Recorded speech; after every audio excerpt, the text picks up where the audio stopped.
ನಮಸ್ತೆ ಫ್ರೆಂಡ್ಸ್, ಇವತ್ತು ಮಹಿಳಾ ದಿನಾಚರಣೆ ವಿಶೇಷವಾಗಿ ಮತ್ತು ತಾಯಂದಿರು ಯಾವ ರೀತಿ ಜಾತ್ಯತೀತರು ಅನ್ನೋದ್ರ ಬಗ್ಗೆ ತಿಳಿಸ್ಕೊಡ್ತೇನೆ. ಪೂರ್ತಿಯಾಗಿ ವಿಡಿಯೋನ ನೋಡಿ. ಒಂದೊಮ್ಮೆ ಒಬ್ಬ ವರದಿಗಾರ ಮಹಿಳೆಯೊಬ್ಬಳ ಸಂದರ್ಶನ ನಡೆಸುವ ವೇಳೆ ಪ್ರಶ್ನೆಯೊಂದನ್ನು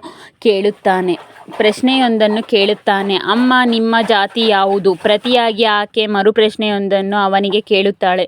ಒಬ್ಬ ತಾಯಿಯಾಗಿಯೋ ಅಲ್ಲ ಓರ್ವ ಸ್ತ್ರೀಯಾಗಿಯೋ ಎಂದು. ಎರಡೂ ಬಗೆಯಾಗಿ ಹೇಳಿ ಎಂದು ವರದಿಗಾರ ಕೇಳಿಕೊಳ್ಳಲು ಆಕೆ ಹೇಳಲಾರಂಭಿಸುತ್ತಾಳೆ. ಒಬ್ಬಾಕೆ ಸ್ತ್ರೀ ಯಾವುದೇ ಒಂದು ಜಾತಿಗೆ ಸೇರುತ್ತಾಳೆ. ಆದರೆ ಆಕೆ ಓರ್ವ ತಾಯಿಯಾದಾಗ ಅವಳು ಯಾವ ಒಂದು ನಿರ್ದಿಷ್ಟ ಜಾತಿಗೂ ಸೇರಿದವಳಾಗಿರುವುದಿಲ್ಲ. ಕಾರಣ, ಕಾಲ ಕಳೆದಂತೆ ಆಕೆಯ ಜಾತಿ ಬದಲಾಗುತ್ತಾ ಹೋಗುತ್ತದೆ. ಅದು ಹೇಗೆ ಎಂದು ಆಶ್ಚರ್ಯಚಕಿತನಾದ ವರದಿಗಾರನು ಕೇಳಲು ಆಕೆ ಮಾರ್ಮಿಕವಾಗಿ ಹೇಳುತ್ತಾಳೆ. ತಾಯಿ ತನ್ನ ಶಿಶುವಿನ ಮಲಮೂತ್ರಗಳನ್ನು ಸ್ವತಃ ತೆಗೆದು ಮಗುವನ್ನು ಶುದ್ಧಗೊಳಿಸುವಾಗ ಅವಳ ಪುಣ್ಯದ ಕೆಲಸವನ್ನು ಮಾಡುವ ಶೂದ್ರ ಜಾತಿಗೆ ಸೇರಿದವಳಾಗಿರುತ್ತಾಳೆ. ಮುಂದೆ ಮಗು ಬೆಳೆಯುತ್ತಿದ್ದಂತೆ ಅದನ್ನು ಅಪಾಯಗಳಿಂದ ರಕ್ಷಿಸಲು ಆಕೆ ಕ್ಷತ್ರಿಯಳಾಗುತ್ತಾಳೆ. ಮಗು ಬೆಳೆದು ಪ್ರಬುದ್ಧವಾಗುತ್ತಿದ್ದಂತೆ ಆ ಮಗುವಿಗೆ ಸಂಸ್ಕಾರ, ಸಂಸ್ಕೃತಿಯನ್ನು ತುಂಬಲು, ಮೌಲ್ಯಗಳನ್ನು ತಿಳಿಸಲು, ಉತ್ತಮ ನಡೆನುಡಿಗಳನ್ನು ಬೋಧಿಸಲು ಆಕೆ ಬ್ರಾಹ್ಮಣ ರೂಪವನ್ನು ತಾಳುತ್ತಾಳೆ. ಕೊನೆಯದಾಗಿ ಮಗ ಬೆಳೆದು ಯೌವನಾವಸ್ಥೆಯನ್ನು ಹೊಂದಿ ದುಡಿಯಲಾರಂಭಿಸಿದಾಗ ದುಡ್ಡಿನ ಸಂಪಾದನೆ, ಅದರ ಬೆಲೆ, ಖರ್ಚು ವೆಚ್ಚಗಳನ್ನು ನಿಭಾಯಿಸುವ ಬಗೆಯನ್ನು ಹೇಳುವಲ್ಲಿ ಆಕೆ ವೈಶ್ಯ ಜಾತಿಯ ಧರ್ಮವನ್ನು ತನ್ನದಾಗಿಸಿಕೊಳ್ಳುತ್ತಾಳೆ. ಈಗ ಹೇಳಿ, ಒಬ್ಬ ತಾಯಿ ಯಾವ ಜಾತಿಗೆ ಸೇರಿದವಳೆಂದು ಹೇಳೋದು ಹೇಗೆ ಸಾಧ್ಯ?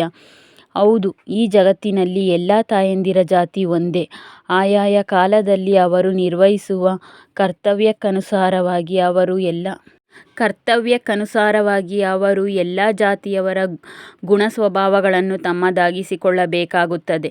ಅಮ್ಮನೆಂದರೆ ತ್ಯಾಗದ ಸಾಕಾರ ಮೂರ್ತಿ, ಕರುಣೆಯ ಕಡಲು, ಪ್ರಶ್ನಾತೀತವಾದ ವಾತ್ಸಲ್ಯದ ಮಡಿಲು, ಯಾವುದೇ ಪ್ರತಿಫಲಾಪೇಕ್ಷೆಯಿಲ್ಲದೆ ಸದಾ ಮಕ್ಕಳ ಹಿತವನ್ನೇ ಬಯಸುವ ಕರುಣಾಸಾಗರ.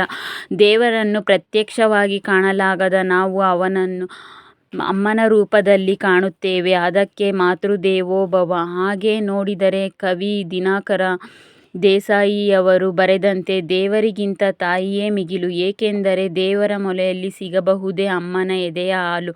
ಅದಕ್ಕೆ ಹೇಳಿದ್ದು ಉಪಾಧ್ಯಾಯನ್ ದಶಾಚಾರ್ಯ ಆಚಾರ್ಯಾಣಂ ಶತಂ ಪಿತಾ ಸಹಸ್ರಂತು ಪಿತॄನ್ ಮಾತಾ. ಅಂದರೆ ಉಪಾಧ್ಯಾಯರಿಗಿಂತ ಆಚಾರ್ಯರು 10 ಪಟ್ಟು ಶ್ರೇಷ್ಠರು.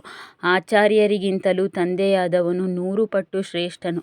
ಆದರೆ ತಂದೆಗಿಂತಲೂ ತಾಯಿಯಾದವಳು 1000 ಪಟ್ಟು ಶ್ರೇಷ್ಠಳು. ತಾಯಿ ಕುರಿತು ಆದಿಶಂಕರಾಚಾರ್ಯರು ಹೀಗೆ ಹೇಳಿದ್ದಾರೆ: ಕುಪುತ್ರೋ ಜಾಯತೆ ಕ್ವಚಿದಪಿ ಕುಮಾತಾ ಭವತಿ. ಅಂದರೆ ಈ ಜಗತ್ತಿನಲ್ಲಿ ಕೆಟ್ಟ ಮಕ್ಕಳಿರಬಹುದು, ಆದರೆ ಕೆಟ್ಟ ತಾಯಂದಿರು ಇರಲು ಸಾಧ್ಯ ಇಲ್ಲ. ಎಷ್ಟೊಂದು ಸತ್ಯ ಅಲ್ವಾ ಈ ಮಾತುಗಳು. ತಾಯಂದಿರಿಗೆ ಯಾವುದೇ ಜಾತಿ ಅನ್ನೋದು ಇರೋದಿಲ್ಲ.